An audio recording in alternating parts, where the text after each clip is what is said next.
किसान साथियों, अगर आप भी धान की रोपाई करने वाले हैं तो रोपाई के समय आपको कुछ गलतियां नहीं करनी होती हैं, नहीं तो आपको काफ़ी नुकसान उठाना पड़ सकता है। तो यहाँ पे 5 हम गलतियां आपको बताएंगे। ये पांचों बातों का आपको ध्यान देना है। अगर आप इन पांचों बातों का ध्यान देते हैं तो धान की फसल में आप बढ़िया उत्पादन किसान साथियों ले पाएंगे। तो किसान साथियों, जानते हैं पहली गलती हम क्या करते हैं।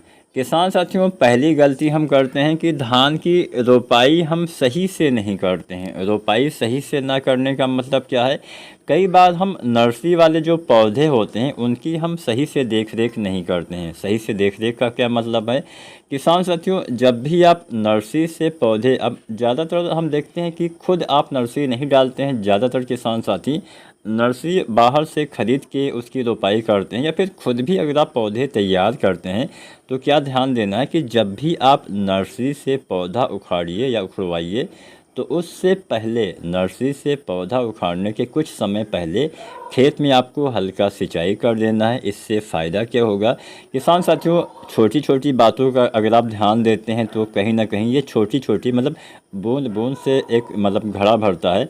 तो आपको ऐसा ही करना है। कोई ऐसा रॉकेट साइंस नहीं होता है, कोई ऐसा जादुई तरीका नहीं होता जिससे आप धान में पैदावार बढ़ा पाएँ, ज़्यादा कल ले पाएँ। ये छोटी छोटी बातें बाद में चल के बड़ी बातें बन जाती हैं। तो रोपाई के समय अगर आप सिंचाई, मतलब रोपाई से पहले जब आप नर्सरी उखाड़ते हैं उससे पहले अगर आप सिंचाई करते हैं तो इससे होगा क्या, इससे किसान साथियों होगा ये कि आपके जो नर्सरी वाले पौधे होते हैं ये आसानी से उखड़ेंगे, पौधे की जड़ों को नुकसान कम पहुँचेगा।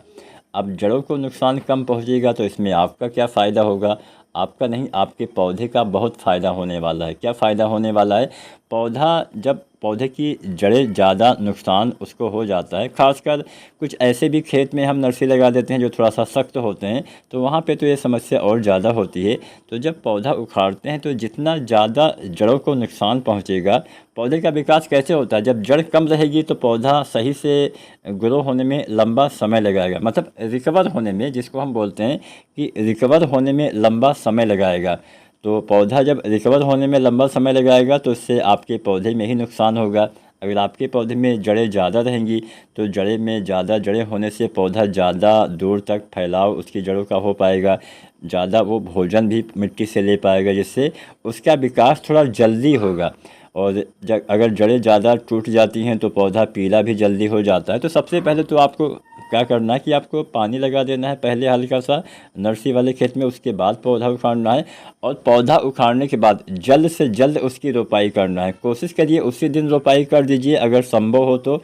अगर ना हो, बहुत ज़्यादा क्षेत्रफल में आपको रोपाई करवानी है, तो ऐसे में आप क्या करिए कि जब आप नर्सरी वाले पौधे उखड़वाइए तो उसको आपको छायादार जगह पे रखना है, और वहाँ पे थोड़ा सा नमी रहे, थोड़ा सा पानी आप भर सकते हैं। चारों साइड से आप मिट्टी डाल के, मतलब मेड़ बना के हल्का सा, और उसमें पानी आप डाल दीजिए ताकि जो है पौधे में नमी रहे, पौधे में पीलापन ना हो पाए, क्योंकि पीलापन हो जाने से रिकवर होने में बहुत लंबा टाइम लग जाता है।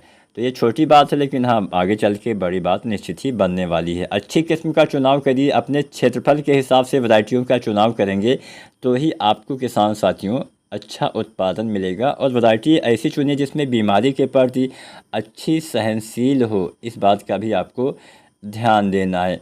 बहुत ज़्यादा दिन वाले पौधे की रोपाई करने से भी बचिए। अगर पौधे की रोपाई, आप बहुत ज़्यादा दिन वाले पौधे की रोपाई करेंगे तो इससे नुकसान ये होगा कि पौधा में कल्ले जो होते हैं वो कम आएंगे, फुटाव कम होता है ज़्यादा बड़े या ज़्यादा दिन वाले पौधे की रोपाई करने से। इस बात का भी आपको किसान साथियों ध्यान देना, ना ही बहुत जल्दी ना ही बहुत देर से आपको रोपाई करना है।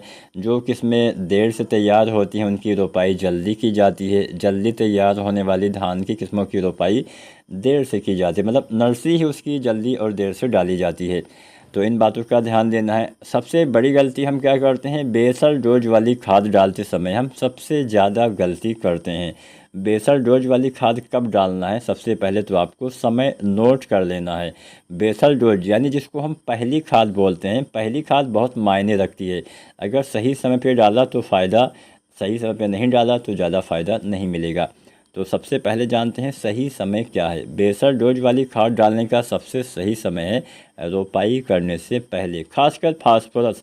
बाकी की खादें आप बाद में भी डाल सकते हैं। बाई चांस अगर आपको फास्फोरस अगर आप बाद में डालते हैं तो होता क्या है कि वो सही से काम नहीं करता है।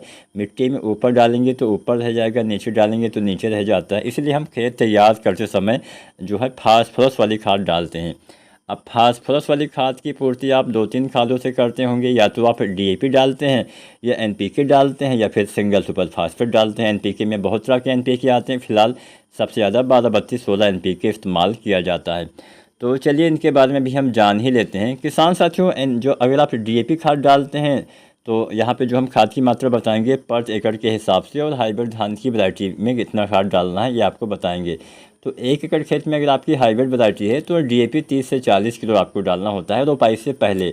अगर आप एनपीके 12-32-16 डालते हैं तो 40 किलो से 55 किलो तक डालना है। अब यहाँ पे जो डिफरेंस है 40 से 55 किलो में, आप इसको भी समझिए। कोई वैरायटी जल्दी तैयार होती है तो 40-45 किलो, मध्यम अवधि की वैरायटी है तो 45 से 50 किलो, देर से तैयार होने वाली वैरायटी है तो 50 से 55 किलो। ऐसे ही डीएपी जल्दी तैयार होती है तो 30 किलो, मध्यम अवधि की वैरायटी है तो 35 किलो, और देर से तैयार होती है तो 40 किलो आपको डीएपी खाद डालना है। यानी जल्दी तैयार होने वाली वैरायटी में कम और देर से तैयार होने वाली वैरायटी में ज़्यादा मात्रा आपको देना होता है। अगर आप एसएसपी की बात करें, सिंगल सुपर फास्फेट की, तो इसकी लगभग 80 से 110 किलो मात्रा डालनी होती है। इसको भी रोपाई से पहले ही डाला जाता है। तो ये 3 खादों में से जो भी आप डालें इसका इस्तेमाल रोपाई से पहले करें। बाकी की खादें आप बाद में भी डालेंगे तो काम चल जाएगा। इसके साथ पोटास भी आप डाल लीजिए। पोटास आपको देना होता है लगभग 30-40 किलो आप मान सकते हैं। कोई वैरायटी बहुत जल्दी तैयार होती है तो 25 किलो भी आप डाल सकते हैं। तो लगभग 30-40 किलो अगर आप डालते हैं तो आप पूरी मात्रा चाहें तो रोपाई के समय डाल सकते हैं, या फिर आधी मात्रा रोपाई के समय और आधी मात्रा 40-50 दिन पे डालिए। मान लीजिए आप 30 किलो डालने वाले हैं तो 15 किलो रोपाई के समय, 15 किलो 40 से 50 दिन पे। लेकिन ध्यान क्या देना है, ध्यान ये देना है कि एनपीके 12-32-16 के साथ आपको पोटास की मात्रा कम कर देना है, क्योंकि इसमें कुछ जो है पोटास 16% के आसपास होता है। तो इसमें कुल पोटास आपको जो है 25 किलो के आसपास ही डालना है। अब आप चाहें तो 25 किलो रोपाई के समय डाल सकते हैं, या 40-50 दिन के आसपास डाल सकते हैं, या सबसे अच्छा रहेगा कि आप 10 किलो डाल लीजिए रोपाई के समय एनपीके 12-32-16 के साथ, और 15 किलो डालिए 40 से 50 दिन के आसपास।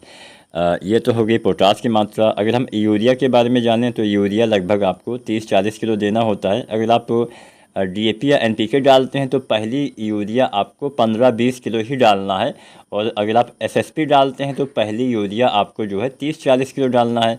अब एसएसपी के साथ ही आपको यूरिया मिला के डालना चाहिए, जबकि डीएपी या एनपीके डालते हैं तो पहली यूरिया आप 1 सप्ताह तक भी डाल सकते हैं, क्योंकि एसएसपी में नाइट्रोजन नहीं होता है और एनपीके 12-32-16 में 12%, डीएपी में 18% नाइट्रोजन होता है। तो उसके साथ आपको जो है यूरिया 1 सप्ताह के भीतर तक देना चाहिए। धान की फसल में खरपतवार का नियंत्रण भी आवश्यक है। तो खरपतवार उगने से रोकने के लिए ब्यूटाक्लोर या पेट्रोलाक्लोर का इस्तेमाल करिए। इसका इस्तेमाल रोपाई के 72 घंटे के अंदर ही आपको किसान साथियों करना होता है। ब्यूटाक्लोर या पेट्रोलाक्लोर खरपतवार उगने से रोकने वाली दवाएं हैं, जबकि बिस्पायरीबैक सोडियम हम डालते हैं जब खरपतवार 2 से 3 पत्ती के हो जाते हैं तब। तो खरपतवार का नियंत्रण भी आवश्यक है। अगर आप नहीं करेंगे तो इससे नुकसान हो जाएगा। खरपतवार नियंत्रण के ऊपर एक कंप्लीट वीडियो बहुत जल्द ही आने वाली है, तो उसमें हम एकदम डिटेल में आपको बताएंगे कैसे इस्तेमाल करें ताकि उसका सही से नियंत्रण आप किसान साथी कर पाएँ। इसके अलावा किसान साथियों, समय से तो रोपाई करना ही पड़ेगा। अगर आप बहुत देर से रोपाई करते हैं तो भी दिक्कत हो सकती है। सिंचाई के उचित संसाधन उपलब्ध होने चाहिए। धान की रोपाई के समय भी पानी की ज़्यादा आवश्यकता पड़ती है। अगर सिंचाई मतलब बरसात हो जाती है तो अच्छी बात है, अन्यथा पानी ज़्यादा रोपाई के समय ही लगता है।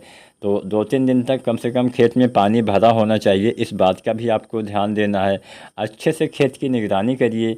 अपने बीज को नर्सरी में डालने से पहले उपचारित भी करना होता है, और अच्छी किस्म का चुनाव करना होता है। सही समय पे खादों का इस्तेमाल करना होता है। तो आप भी धान में निश्चित ही किसान साथियों बढ़िया उत्पादन ले पाएंगे। अगर हम जिंक की बात करें तो एक गलती जो सबसे बड़ी है वो है जिंक का इस्तेमाल कभी भी रोपाई के समय नहीं करना है। अगर आप रोपाई के समय मिट्टी में जिंक का इस्तेमाल करते हैं तो ये सबसे बड़ी गलती है। इससे बहुत ज़्यादा नुकसान है। ना तो आपका फास्फोरस काम करेगा, ना ही आपका जिंक काम करेगा। तो जिंक के साथ कभी भी फास्फोरस वाली खाद नहीं मिलानी चाहिए। अगर आप मिलाते हैं तो एक नया तत्व बन जाता है, रिएक्शन होके जिंक फास्फेट ये अघुलनशील हो जाता है, मतलब मिट्टी में मौजूद रहेगा लेकिन पौधे भोजन के रूप में इसको नहीं ग्रहण कर पाएंगे। इसलिए जिंक अगर आपको डालना है तो रोपाई के 20 दिन के बाद मिट्टी में डालिए। जब आप दूसरी बार यूरिया डालते हैं 30-40 किलो, तो उसी के साथ आपको जिंक सल्फर 33% वाला 5 से 7 या 21% वाला 8 से 10 किलो डालना है। अगर इससे पहले जिंक की कमी के लक्षण दिखाई देते हैं तो जिंक का आप स्प्रे विधि से भी प्रयोग कर सकते हैं, वो थोड़ा बेहतर काम करेगा। तो अगर आप इन सभी बातों का ध्यान देते हैं, यहाँ पे हमने बहुत सारी गलतियाँ बताई हैं, 5 से ज़्यादा ही गलतियाँ बताई होंगी। तो अगर आप ये छोटी छोटी बातों का भी ध्यान देते हैं तो निश्चित ही आप धान की फसल में बढ़िया उत्पादन ले पाएंगे। अगर आपने धान की रोपाई कर दी है तो हमें कमेंट के माध्यम से बताइएगा, या फिर आप जब करने वाले हैं तो अभी हमें बताइए, ताकि हम उस हिसाब से आने वाले दिनों में आपके लिए वीडियो जो है वो बना सकें। अगर आज की वीडियो आपको अच्छी लगी हो तो आप वीडियो को लाइक कर सकते हैं, चैनल को सब्सक्राइब करिएगा। धन्यवाद।